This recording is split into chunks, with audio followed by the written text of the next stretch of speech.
My in-laws always thought I was living off their son and doing nothing, but they were shocked when I revealed the truth that I was the one paying all their bills for years. My husband, Alex, 35M, and I, Martha, 33F, have been together for 11 years and married for 8. We've always been like best friends and have gotten along wonderfully, most of the time. The only recurring issue in our relationship has been his parents, my in-laws.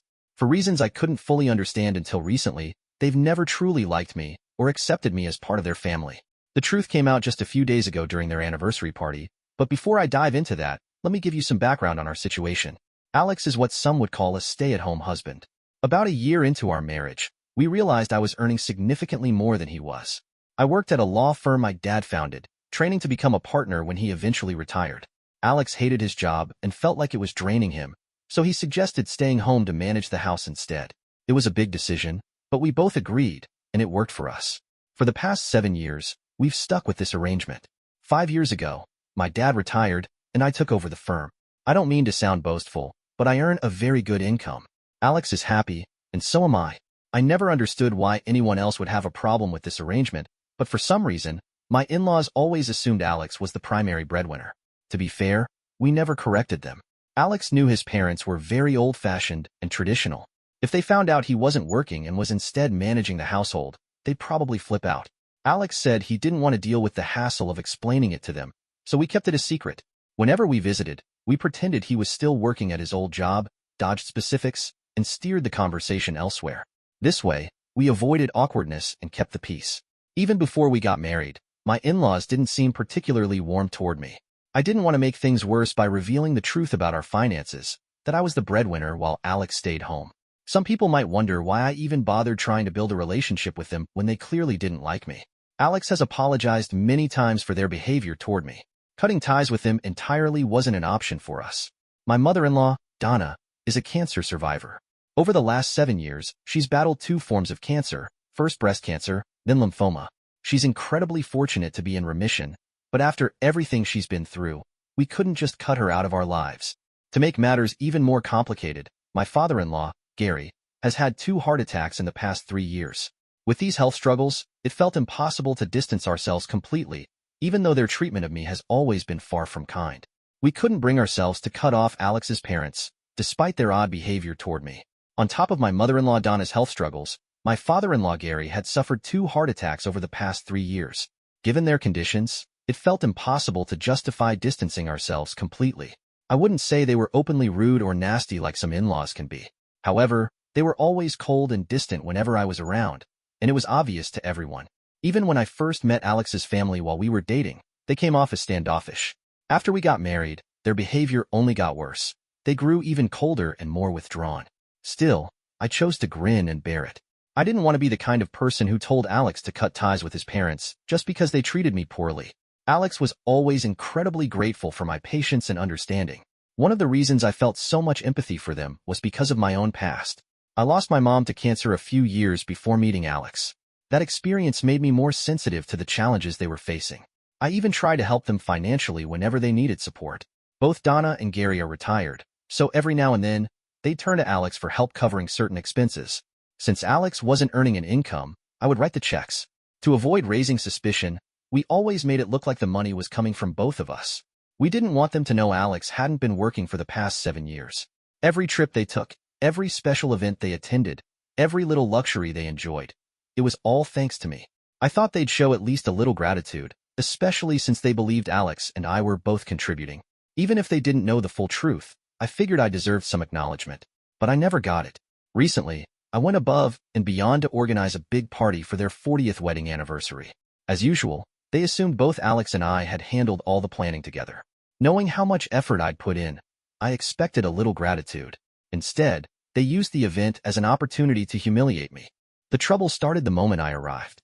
Alex had gone to his parents' house earlier in the day, while I came straight from work. We arrived separately, and I drove my new luxury SUV, a gift I bought for myself just a couple of weeks ago. Alex, on the other hand, still drives his older sedan because he doesn't go out much. When we go out together, we usually take my car. But that day, me showing up in my shiny new car seemed to strike a nerve with Donna and Gary.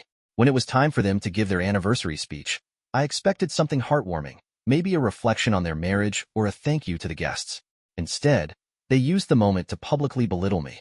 They accused me of freeloading off their son for nearly a decade, claiming they had stayed quiet, hoping I would change. Now, nearly 8 years into the marriage, they said they'd had enough. They criticized me for buying a new car, calling it shameless to spend their son's hard-earned money on such a luxury while Alex was still driving his older sedan. They even pointed out Alex's modest wardrobe compared to my preference for higher-end brands, framing it as a deliberate and wasteful show of dependency on him.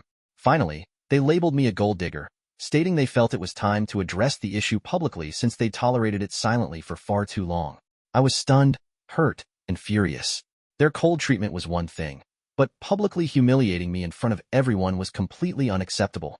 I wasn't going to let it slide. The moment they finished, I decided to take the floor and set the record straight. I stood up, ignoring their protests that there's no need to make a scene. I calmly but firmly addressed the room. I started by explaining the truth about our financial situation, which they had been unaware of for years. For the past 7 years, Alex hadn't worked outside the home, not a single day, and this was entirely by mutual agreement. He was a stay-at-home husband, and I was the sole breadwinner in our family. Contrary to their claims, I had been the one financing everything, including their own luxuries and support, all along. I pointed out that Alex's modest choices, like keeping his older car or sticking to casual clothes, were just that, choices. It was absurd to accuse me of holding him back or depriving him, as they had implied. The reality was, Alex had everything he wanted, and he was perfectly content with the arrangement we had built together. I admitted that keeping them in the dark about our finances had been a mistake, but it was one we made to keep the peace. It wasn't hard to see that their dislike of me ran deeper than money. They'd been cold and dismissive of me since the day I met them, long before any secrets were kept. I emphasized how much we had done for them financially over the years. From covering their expenses to funding their vacations, everything had been made possible because of me. Yet, instead of being grateful, they chose to insult me and spread baseless accusations. The truth was now out in the open, and I had no intention of enduring their disrespect any longer. By the time I finished, the room was silent, with everyone staring at me in shock. I looked over at Alex, who nodded supportively. It felt like a weight had been lifted off my shoulders, even though I knew the fallout from this confrontation would come soon enough. I saw no reason to stay and endure more humiliation, so Alex and I left the party. As we walked out, I caught a glimpse of the guests' faces in the crowd. Many of them looked appalled at what had just unfolded. When we got home, it felt like a huge weight had been lifted. We had spent the past 7 years maintaining a facade, and now that the truth was finally out, there was nothing left to hide. For the first time in years, it felt like we could just breathe. But the relief didn't last long. The very next day, Alex's parents called him. At first, we thought they might apologize or at least try to smooth things over, but instead, they doubled down. They insisted what happened at the party was wrong, but not their speech. No, they claimed that we were the ones in the wrong for lying to them for so long. On top of that, they said my speech had been an unforgivable act of humiliation that painted them as terrible parents. First of all, I didn't paint them as anything. I simply held up a mirror to their behavior.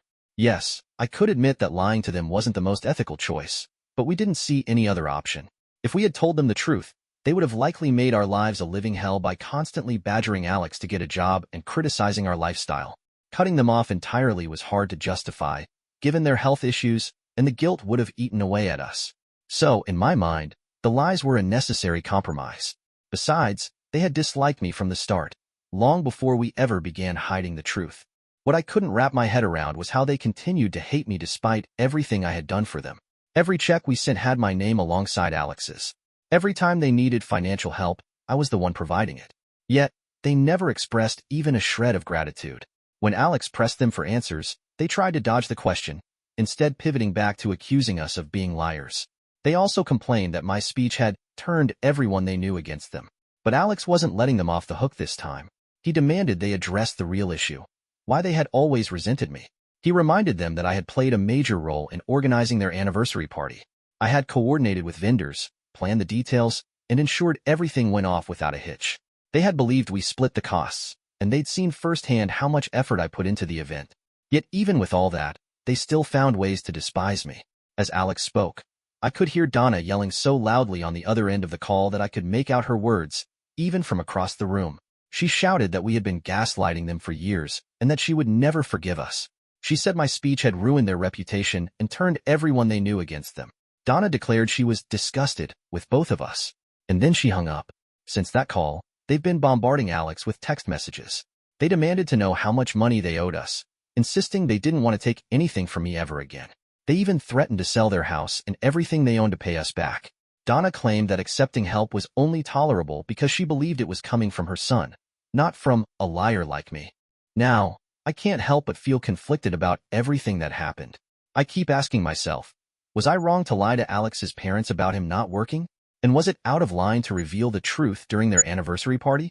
A week has passed since the party, and Alex and I made the difficult decision to block his parents and move on with our lives. It's become clear that no matter what we do, they'll always find reasons to dislike me. Their disdain for me existed long before we started keeping secrets, and I doubt being honest with them earlier would have changed anything. For years, I kept encouraging Alex to maintain contact with them, largely because I felt sorry for their health struggles. I didn't want to deprive them of their son, but now, Alex has reached his breaking point.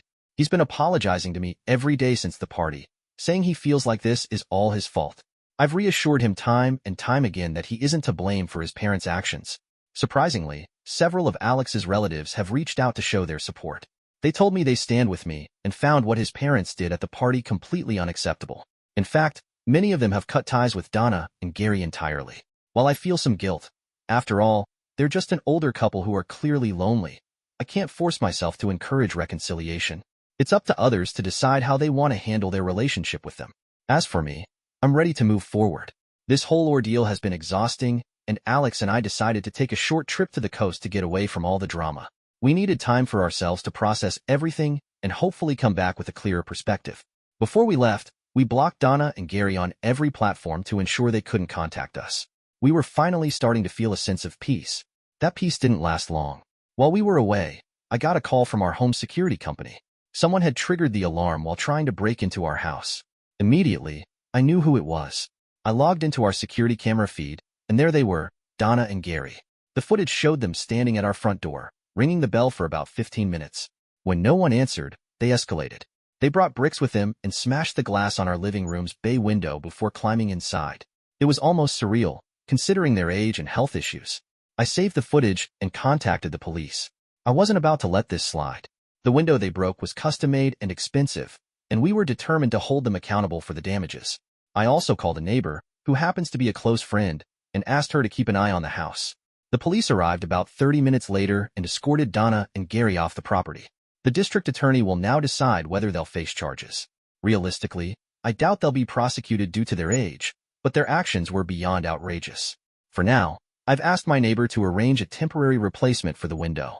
Once Alex and I return from our trip, we'll replace it with something more secure. Rest assured, I'll be billing Donna and Gary for the damages. Despite everything, Alex and I are determined not to let their antics ruin our trip. We're staying at the coast and enjoying the time we have together. We'll deal with the aftermath when we get back. When we returned home, we did a thorough inspection of the house and found that nothing was missing. They hadn't stolen or damaged anything else, which left me wondering what they were even trying to accomplish. Regardless, I'm sending them a legal notice to ensure they pay for the broken window. Since they insisted on knowing exactly how much they've taken from us over the years, I went ahead and calculated it. Between the financial help, trips, and other expenses we've covered, they owe us approximately $80,000. I've already emailed them with the details, along with the cost of replacing the glass window. If they want to pay us back, great. If not, I'll keep following up until they take responsibility.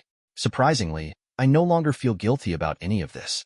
The break-in was the final straw. Even Alex fully supports me, agreeing that it's time to stand up for ourselves. Frankly, I should have done this much sooner. I've spent years trying to be kind and accommodating, but some people simply don't deserve it. Our lawyer reviewed the footage and confirmed it clearly shows Donna and Gary breaking the glass and entering our home. Legally, they're obligated to cover the damages. While recovering the rest of the money they owe might be more complicated. Since there's no formal agreement, I'm determined to pursue it. It's not about the money. Honestly, we don't need it. But after everything they've put me through, letting this slide would feel like condoning their behavior. For the first time in years, I'm standing my ground and making sure they're held accountable for their actions. The lawyer wasn't optimistic about recovering the full amount Donna and Gary owed us since there was no formal contract or documentation proving the financial support we had provided over the years. Still, I resolved to keep sending them emails, determined to either get the money back or frustrate them into giving up. Honestly, I don't need the money as much as they do. But after everything they've put me through, letting it go didn't feel right. A couple of weeks after sending a legal notice demanding they pay for the damage to the glass window, we reached a settlement surprisingly quickly. They paid the amount in full within 2 weeks. The worst part wasn't getting the payment. It was having to meet them again. During the final meeting with our lawyers, they kept their behavior civil. But as soon as we stepped outside to the parking lot, everything changed. Alex and I were getting into my car. Yes, the new one. When Donna stormed over, with Gary following close behind, clearly itching for trouble. Donna spat on the ground beside me and said I should leave before I regret it.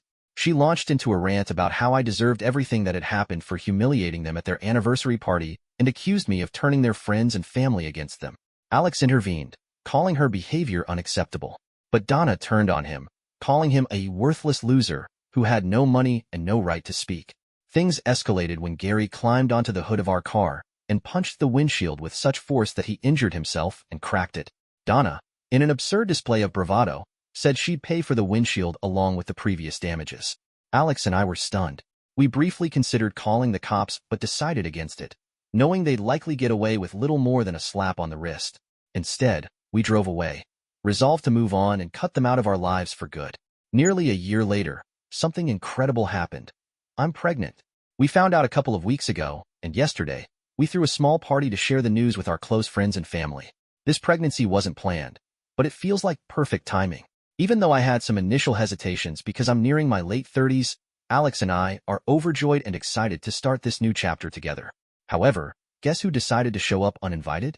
Donna and Gary. They arrived at our door an hour before the party began. Donna had the audacity to say she wanted to put everything in the past now that she was going to be a grandmother. I had been waiting for this moment. I spat on the ground, mimicking her behavior from a year ago, and told her to leave before slamming the door in her face. They continued ringing the doorbell, but when I opened it again, I made it clear that if they didn't leave, I'd call the cops, and this time, I wouldn't back down. They demanded to speak to Alex, but he came to the door and said, "Since I'm such a worthless loser with no money, I'm clearly not worthy of any discussion with you. It's better if you leave." Humiliated, they finally left.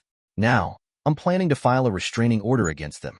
With a baby on the way, I can't afford to take any risks.